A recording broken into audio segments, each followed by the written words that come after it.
Mais d'abord, deux sujets qui ont fait pas mal parler cette semaine. D'abord, toute cette saga, Mike Ward et Jérémy Gabriel, l'humoriste qui finalement a été condamné à verser un montant de 42 000 à Jérémy Gabriel et à sa mère. Mais d'abord, on va revenir aussi sur la convention républicaine aux États-Unis. On en a énormément parlé pour différentes raisons, notamment Ted Cruz qui a refusé de donner vraiment son appui à Donald Trump, mais aussi ce fameux discours de Melania Trump qui aurait été probablement, en tout cas fortement inspiré par celui de Michelle Obama en 2008. On en discute avec notre chroniqueur politique et avocat. C'est pas mon nom que j'avais oublié. Frédéric Bérard qui est avec moi ce matin. Ça va bien, Salut, Fred? très bien, merci. Oui, bon, voilà. Et là, on commence justement avec la convention républicaine. On en a beaucoup parlé.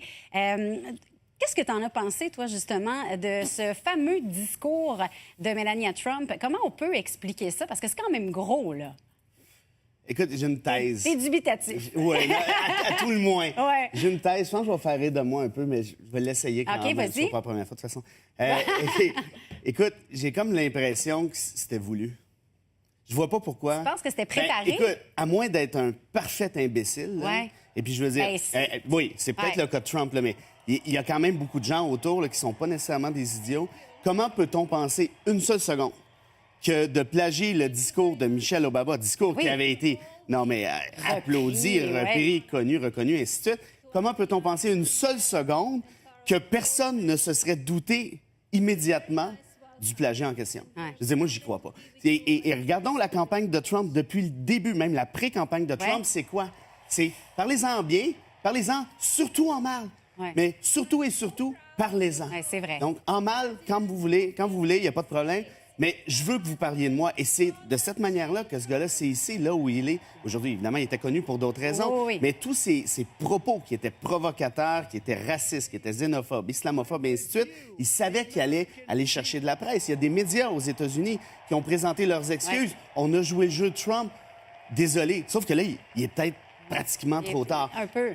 Donc, en bref, j'ai de la difficulté à croire qu'un moment important comme celui-là, comme ce discours en question-là, puisse avoir été fait comme ça en disant, il n'y a personne qui va le savoir, c'est juste Michelle Obama. Ça fait juste quelques années de ça. Ça fait déjà quelques années de ça. Vous dites, voyons donc, il n'y a personne qui va savoir ça. Là, je veux dire, c'est pas un mémo qui a été volé dans un classeur à quelque part. On s'entend. Là. Incroyable. Il y a ça, mais il y a aussi Ted Cruz. Et je veux y revenir parce que c'est quelque chose quand même. Ted Cruz qui est allé prendre la parole devant les républicains et qui a, félicité Donald Trump, mais a refusé de lui donner son appui. C'est un peu un désaveu, là. C'en est un. Complètement. Clairement. Si t'es Cruz, qu'aurais-tu fait? Trump a passé la campagne à l'attaquer personnellement, à attaquer les membres de sa famille. Et de manière, mais vicieuse. Ouais. Qui est à l'aise avec... Même chez les républicains, là, je parle des élites. Qui est à l'aise avec la candidature de Trump aujourd'hui? C'est ça, à peu près personne. Pour des raisons qui nous semblent évidentes. Ceci dit, en théorie, le gars a gagné de manière honnête, aussi inquiétant que ça puisse être. Et là, je pense que Cruz est allé le plus loin qu'il pouvait être allé. Et je pense qu'il a voulu passer un message en disant, moi, ce gars-là, là, je suis ici là, pour vous, là, mais ce gars-là, c'est pas vrai que je vais l'appuyer. En tout cas, moins pas officiellement, ça, c'est clair et net. Mais c'est quand même drôle parce que quand ont lieu des conventions nationales comme ça, c'est un peu pour montrer, justement, après la guerre des primaires, montrer que le parti est uni. Quelle est la conclusion? Ben là! Mais c'est parce que Trump, c'est justement ça qui est amusant ou qui est ironique. C'est l'antithèse du rassembleur. Il ne veut pas rassembler, il veut diviser. C'est le bon vieux classique, diviser pour régner. Là, c'est vieux comme la terre, c'est pas lui qui a pensé à ça. Non. Machiavel a écrit bien avant que Trump ait pu lire un premier mot. C'est tout à fait la stratégie de Trump de diviser les musulmans versus les autres Américains, versus les Canadiens, le mur qu'il voulait créer entre les États-Unis et le Mexique. Il veut encore créer, d'ailleurs. Et donc de laisser sous-entendre, pas de laisser sous-entendre, de dire clairement que les musulmans devraient porter un badge pour être identifiés. C'est une mesure nazie. Et là, je pèse mes mots parce que je suis à la télévision, mais c'est une mesure nazie. C'est exactement ça qui s'est passé en Allemagne nazie dans les années 30. Et ce gars-là, il propose justement des mesures comme celle-ci. Et moi, je pensais que quand il avait fait ça, qu'il allait planter dans les sondages. Ça a été le contraire. Il est parti... parce qu'il se sert de la peur pour aller chercher du crédit. et des appuis. Hey, là, je veux t'entendre, parce que là, on laisse ça de côté, OK. tout ce qui se passe Ça va aux revenir, États-Unis. De toute je pense. façon, on aura l'occasion d'en reparler très certainement. Mais je veux t'entendre sur, justement, le deuxième sujet, qui est la saga qui oppose depuis déjà un certain temps Mike Ward à Jérémy Gabriel.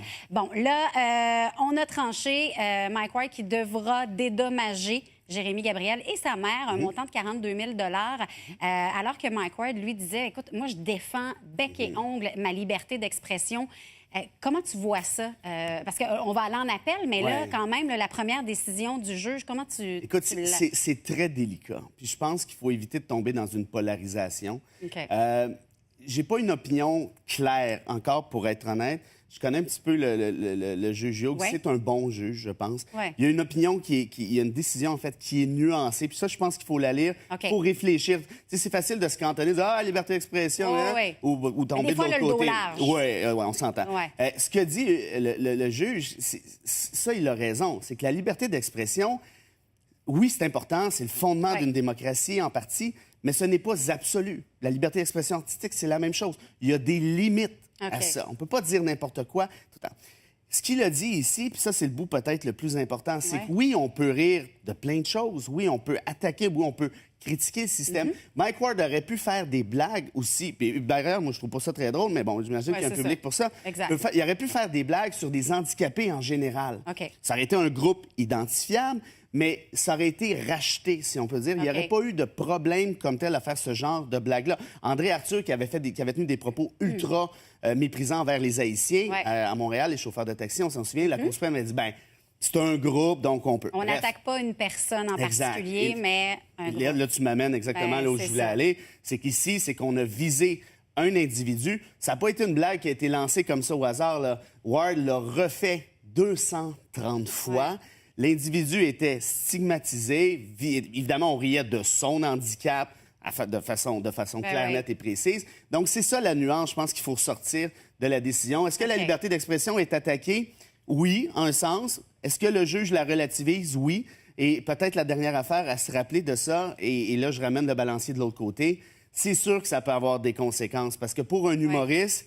Maintenant, la question, c'est est-ce que je peux faire une blague là-dessus? Est-ce que je ne peux pas faire une blague là-dessus? La décision dit même, à un moment donné, le juge dit dans sa décision que Jérémy n'était pas consentant. Mais ça, tu sais, entre toi et moi, puis la boîte à bois, là, c'est assez rare que quelqu'un est consentant pour se faire planter de cette manière-là. Donc, sans droit de réplique. Exact. Pense aux caricaturistes.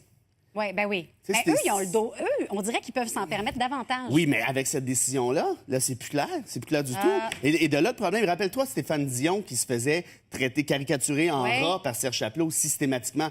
Tu sais, en rat, là, quand même, c'est rough, là. N'utilise pas le mot, non, mais le dessin, un dessin vaut 1000 mots. Puis Chapelot, exact, dans ce cas-ci. Chapelot l'avait même mis sur un barbecue, embroché, puis il le faisait tourner, puis se demandait si 50 degrés plus 1, c'était suffisant pour le faire cuire. C'est drôle. Puis tu vois, ça, on n'en entend pas parler. Parce que ça fait déjà longtemps.